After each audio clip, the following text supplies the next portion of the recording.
udah ya. Oke.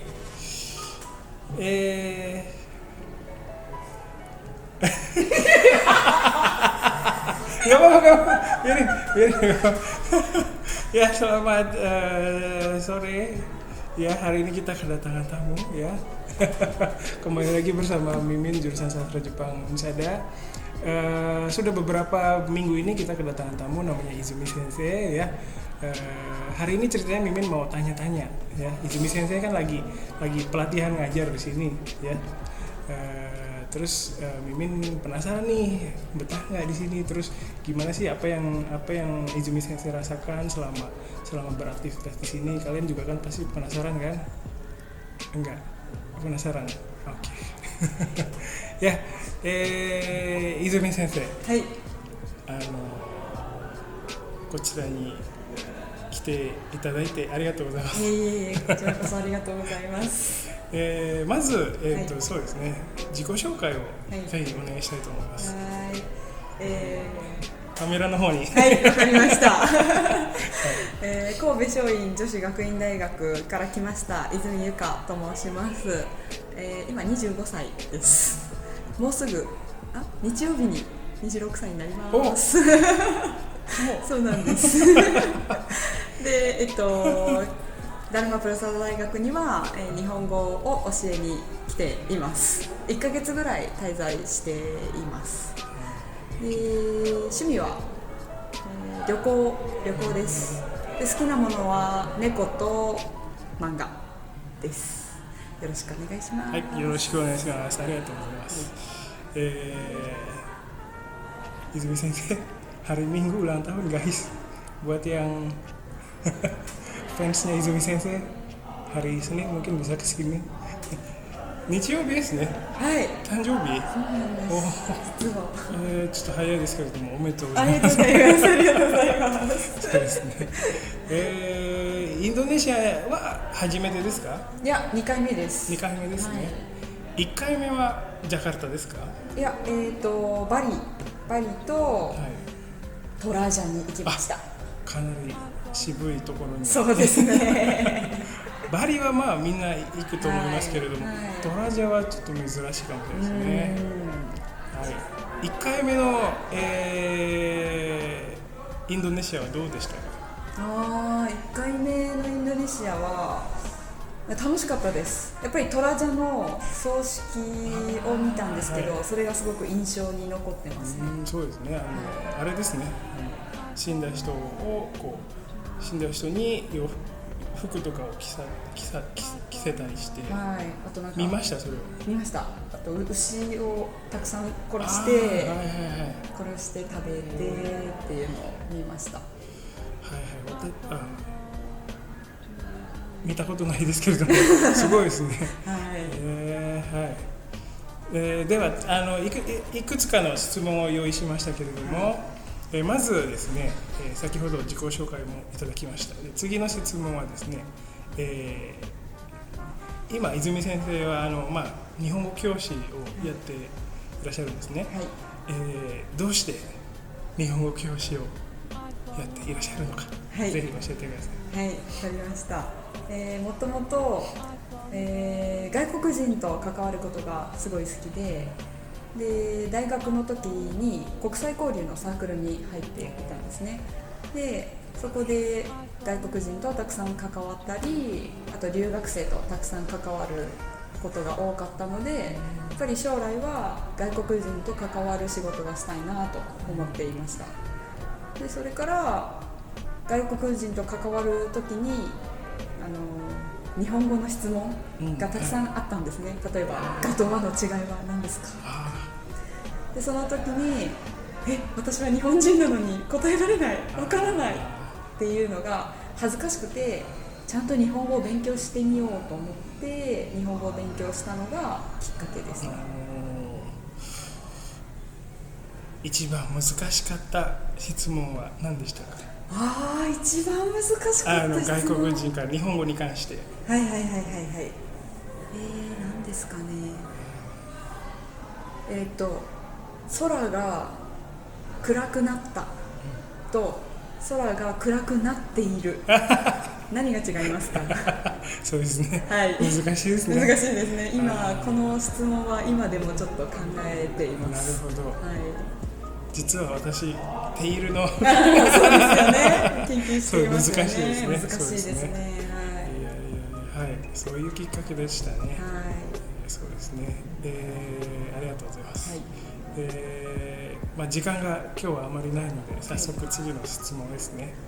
で、日本語教師をやってどれぐらい経っていますか3年ぐらいです。あ、3年間ですね。はい。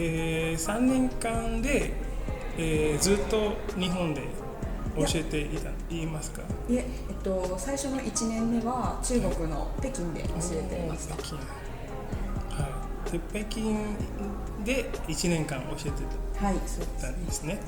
はい。そしてその後はその後帰ってきて、大学院の試験を受けてで合格したんですけど、それから、2年半ですね。2年半今日本の日本語学校で働いています。はい。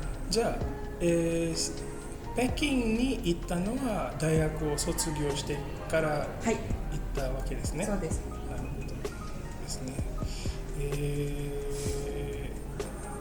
じゃあ今まで北京と、日本と今インドネシアという日本語の教育現場を見てきたわけですね。はい。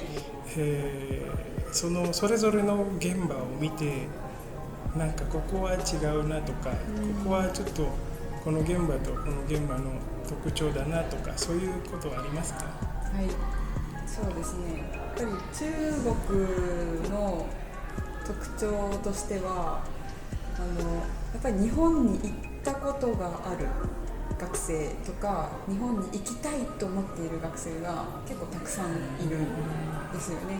なので、なんか会話をする時もどこに行ったことがありますかっていう、日本のどこに行ったことがありますかって聞くと必ずここに行ったことがありますとか、どこに行きたいですかって聞いたらここに行きたいですとか、今度ここに行きます、行く予定ですっていう答えが返ってくるんですけど、やっぱりインドネシアの学生は何ですかね、お金の問題が多分そうですね。大きいと思うんですけど、日本に行ったことない学生がほとんどで、なので日本の話をするのもちょっと難しいことが多いなぁと感じることが多いですね。はい、そうですね。あんまり実感ができないということもありますからね。そうですね。そうですね。はい。はい。他に何かありますか？そうですね。教育ですか。そうですね。そうですね。なんかありますかね。じゃあ、考えているうちにちょっとインドネシア語で解説をしますね。はい、お願いします。Jadi Mimin coba rekap tadi ya pembicaraan dengan Izumi Sensei. Jadi Izumi Sensei itu katanya awalnya dia bisa berkarir di dunia pendidikan bahasa Jepang itu awalnya dari karena Izumi Sensei suka berteman dengan orang asing waktu di Jepang. Terus pernah dapat pertanyaan mengenai bahasa Jepang dan Izumi Sensei nggak bisa jawab. Nah karena dari situlah Izumi Sensei punya keinginan untuk belajar mengenai pendidikan bahasa Jepang gitu. Terus pengalaman Izumi Sensei di pendidikan bahasa Jepang udah 3 tahun. Katanya beliau pernah pergi ke Peking ya, ke Cina untuk mengajar selama 1 tahun. Terus kembali lagi masuk ke pasca sarjana ya, belajar tentang pendidikan bahasa Jepang juga, terus sambil kerja ngajar ya di sekolah bahasa Jepang yang ada di Jepang begitu. Terus tadi Mimin juga tanya mengenai beliau kan udah lihat pendidikan bahasa Jepang di Peking, terus di Jepang dan sekarang di Indonesia. Terus Mimin tanya apa bedanya. Nah kalau katanya kalau di Peking itu katanya banyak muridnya itu yang udah pernah pergi ke Jepang atau punya rencana mau pergi ke Jepang. Jadi mungkin karena dekat juga ya. Jadi ngobrolnya itu beda dengan murid-murid yang ada di Indonesia yang rata-rata belum pernah pergi ke Jepang. Jadi misalnya kalau di Peking itu pernah pergi kemana. Nah itu muridnya bisa jawab dia tuh pernah pergi kemana, bisa menceritakan pengalamannya. Jadi itulah bedanya katanya. Terus siapa tahu nanti ada lagi ya. Bukannya angka mas kak. 他に、これはインドネシアの学生たちのいいところだなと思うんですが、やっぱり日本語を勉強するきっかけが日本の文化、サブカルチャーが多いのがすごくいいなと思っています。今の日本語学校、日本にある日本語学校の学生たちは、例えば中国の学生は、親に日本へ行きなさい、親に日本で勉強しなさいと言われて来てる子がたくさんいるので、あまりやる気がない。でベトナムの学生も多いんですが、ベトナムの学生も日本で働いてお金をたくさん稼いで国の家族に送るっていう学生が多いので、日本語を勉強しようっていう気持ちが結構低いですね。でもここの学生はやっぱりアイドルが好きだからアイドルの歌を、歌の日本語をすぐ理解したいとか、アニメを理解したい、アニメの歌を理解したいとか、日本の会社で働きたいで、日本の会社で働いたり日本語ができたらもっと給料が高くなるっていう結構目的がはっきりしてるので、なんかやっぱり積極的に日本語を勉強していると思いますし、教えてる私先生側としても教えるのがすごく楽しいと感じます。はい、ありがとうございます。perlu mimin terjemahin guys. Ya, jadi contoh Indonesia aku kasih mas nih. Ya, jadi terus Izumi Sensei bilang tadi bahwa ini mungkin ciri khas dari pembelajar bahasa Jepang di Indonesia. Jadi katanya banyak pembelajar yang mulai belajar bahasa Jepang itu mulai dari karena mereka tuh suka anime, suka idol, suka kebudayaan subculture Jepang gitu. Jadi itu bedanya dengan orang-orang asing yang misalnya kayak orang dari Tiongkok, dari Vietnam yang datang ke Jepang untuk belajar bahasa Jepang. Katanya kalau orang yang dari Tiongkok itu ada juga banyak juga katanya siswa yang kayak disuruh gitu sama orang tuanya, ayo kamu pergi ke Jepang karena belajar ya. Ini juga pengen disuruh kayak gitu sih sama orang, tapi nggak bisa. Tapi terus kalau dari Vietnam itu rata-rata katanya pergi ke Jepang untuk cari uang, jadi kerja supaya bisa kerja di sana dan bisa ngirim uang ke orang tuanya di Vietnam gitu katanya. Jadi kata Izumi Sensei kalau di sini itu motivasinya beda dan membuat si siswanya itu yang ada di Indonesia ini itu jadi aktif dalam berbahasa Jepang. Jadi Izumi Sensei juga merasakan bahwa itu jadi apa ya, jadi melihat yang siswanya aktif itu jadi energi tersendiri buat senseinya gitu, jadi senang ngajarnya gitu ya. Terus ya nih.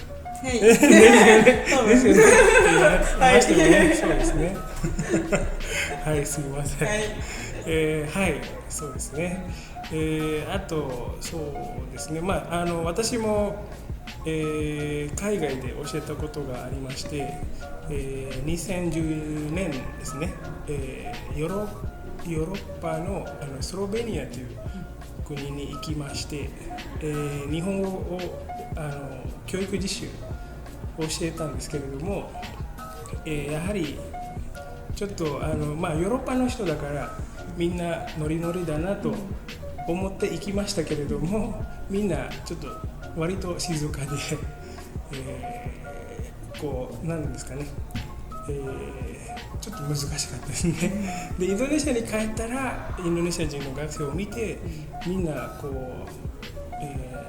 私の方にこうキラキラした目で見て、やっぱりこう元気をもらいますよね。そういうのも私も経験したことがあります。Mata Indonesia gue kasih jadi Mimin juga sebenarnya pernah dapat kesempatan ngajar di luar negeri. Waktu itu ngajar di negara yang namanya Slovenia. Nah waktu itu kan itu termasuk negara Eropa tuh. Terus waktu Mimin ke sana, Mimin pikir karena orang Eropa ya, jadi Mimin pikir pasti murid-muridnya bakal semangat banget gitu ya, ceria gitu ya. Tapi begitu pergi ke sana ternyata semua kayak pemalu gitu. Jadi beda dengan ketika Mimin ngajar di sini sekarang, itu semua mahasiswa tuh kayak senang banget ngelihat kita tuh ngelihat dosen tuh penuh antusias banget gitu, terus matanya juga hidup gitu. Jadi buat Mimin itu senang banget ngelihatnya gitu. Dan Izumi Sensei juga merasakan itu. Ya. ということです。はい、そういうことですね。はい。で、次の質問ですけれども、そうですね。今週も、先週も交流会がありましたね。はい、交流会に、参加してもらったんですけれども、ここで、参加した交流会でちょっとぜひですね、その交流会に対して感想をぜひいただきたいと思いますけれども。はい、お願いします。そうですね。やっぱり、ずっと思っていたのは、はい、私が何ですかね、話題を考えないと、話題を考えないとどうしようかな、次何話そうかなってずっと考えて話しているのがちょっと大変だった。そこが大変ですね。ですね、はい。なるほど。そうですね。なんでこうなるのかなといろいろ考えたんですけど、学生たちはやっぱりあまり話が一つの話題について話が続かないことが多いなと思いました。例えばじゃあ自己紹介しますで自己紹介しました。で私が趣味が旅行ですって言って、じゃあ学生が、どこに行ったことがあるんですか、アメリカとインドネシアとベトナムと何々何々何々です。ああそうですか、終わりみたいな。そうですね。そうなんです。でその後話が続かないので、なんか本当はもっと質問してほしいです。例えばなんかどんなご飯を食べましたかとか、ベトナムはどうでしたかとか、今まで行ったなんか国の中でどこが一番良かったですかとか、多分いろいろ質問できると思うんですけど、すぐに話が終わってしまうので、じゃあ次何話そうかな次っていう風に話題をどんどん考えないといけない雰囲気になってしまっている。そうですね。と思うんです。実は交流会だったんですけれども、交流はちょっとできなかったです。そうですね。なるほど。はい。聞きましたか皆さん。そう話題を提供するのも難しいですよね。そうですね。なので一つの話題をどうやって続けるかっていうのは結構大切かなと思いますね。私の課題そうですか。課題ですけれども、そうですね。ちょっとインドネシア語を解説をしますね。Jadi terus Mimin tuh tadi nanya tentang koryukai, sesi ngobrol-ngobrol yang udah beliau ikutin guys. Jadi beliau kan udah beberapa kali tuh ikut koryukai yang diadain di sini. Nah, beliau itu yang paling terkesan, yang paling berkesan, yang paling terpikirkan oleh beliau adalah ketika beliau tuh Izumi Sensei itu kayak harus menyediakan bahan pembicaraan terus gitu. Jadi ngelihat mahasiswa yang ikut itu dia nggak bisa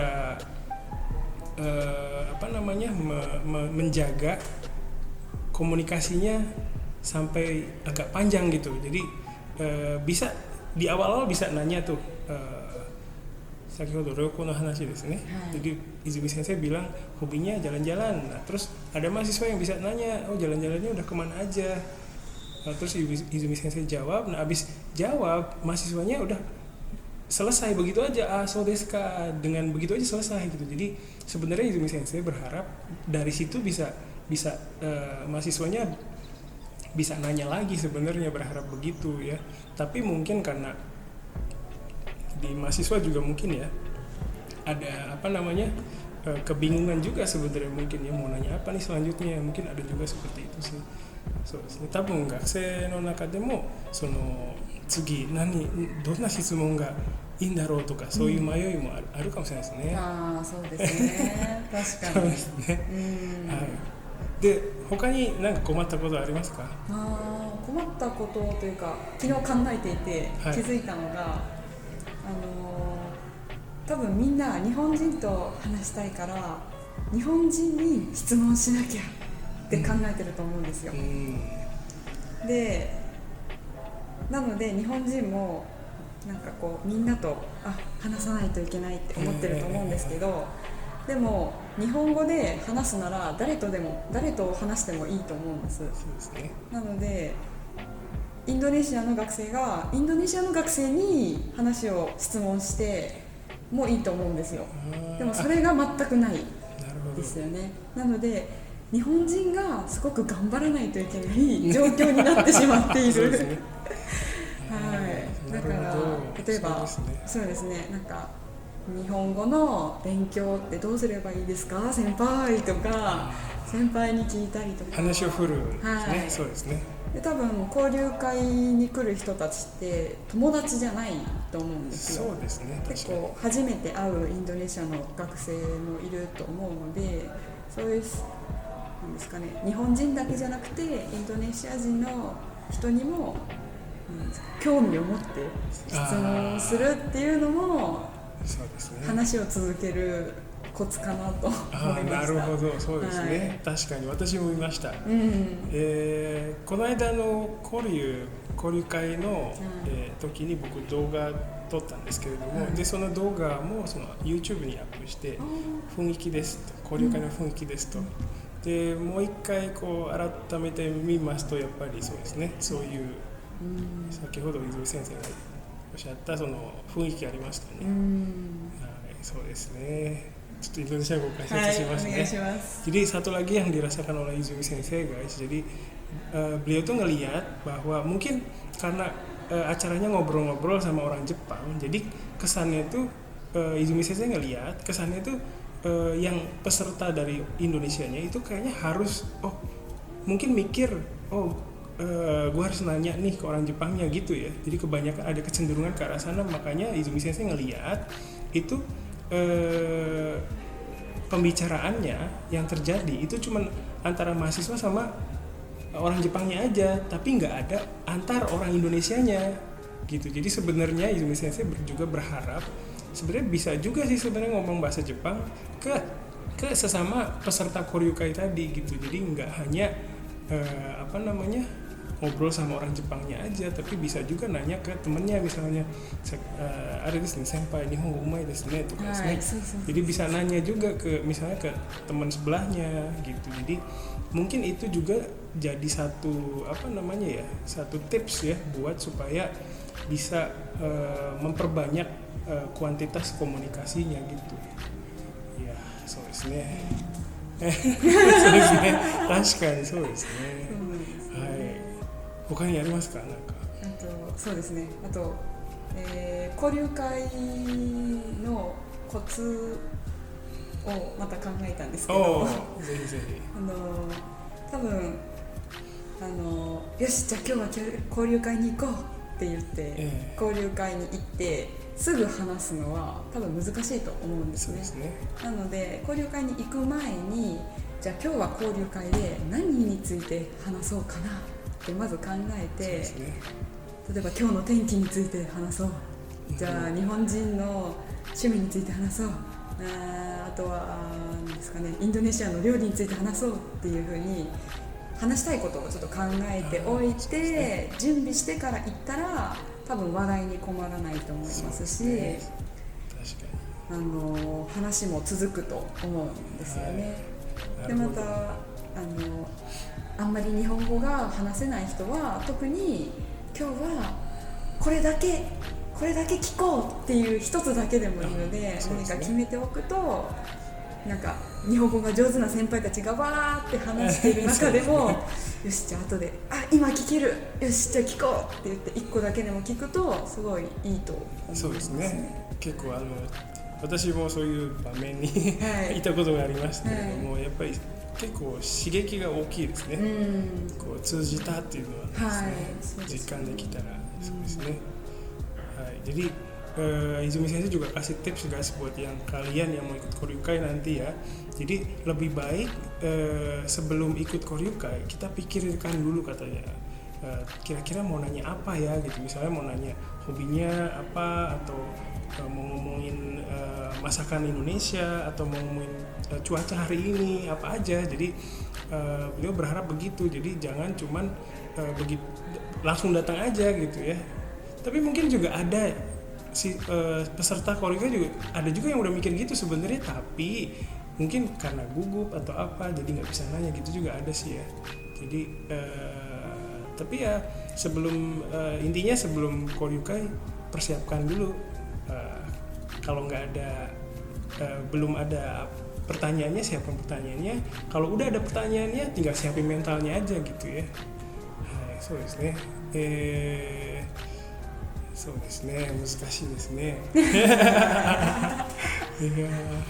はい、こう、私も交流会に参加していろいろ日本語のことをちょっと覚えたんですけれども、なので、日本語学科、こちらの日本語学科の代表として今後ともまたそういう交流会をずっとやっていきたいと思います。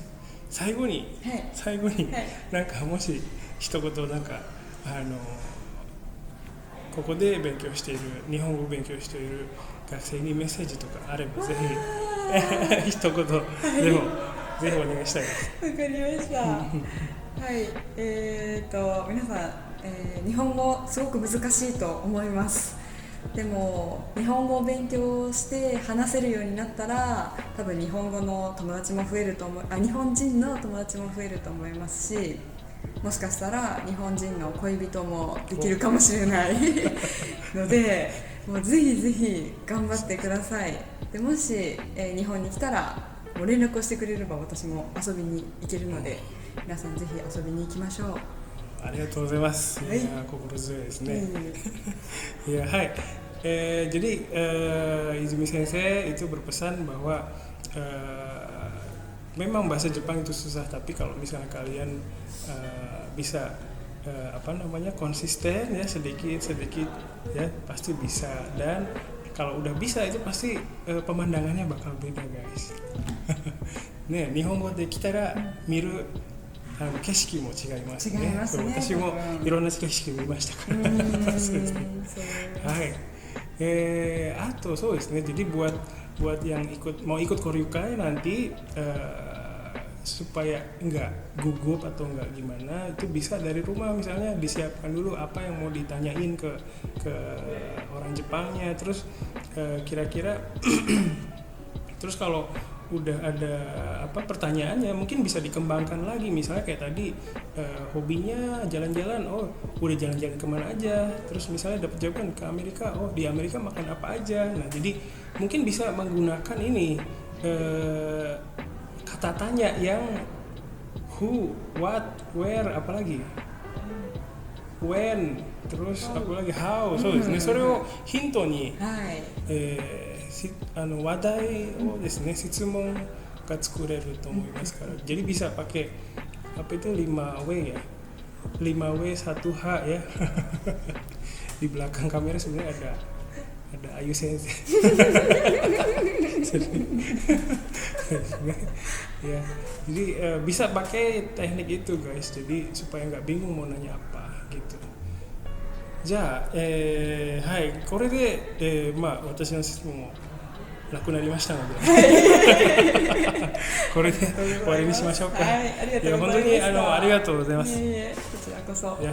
OK guys、またいつかお会いしましょう。バイバイ。ありがとうございます。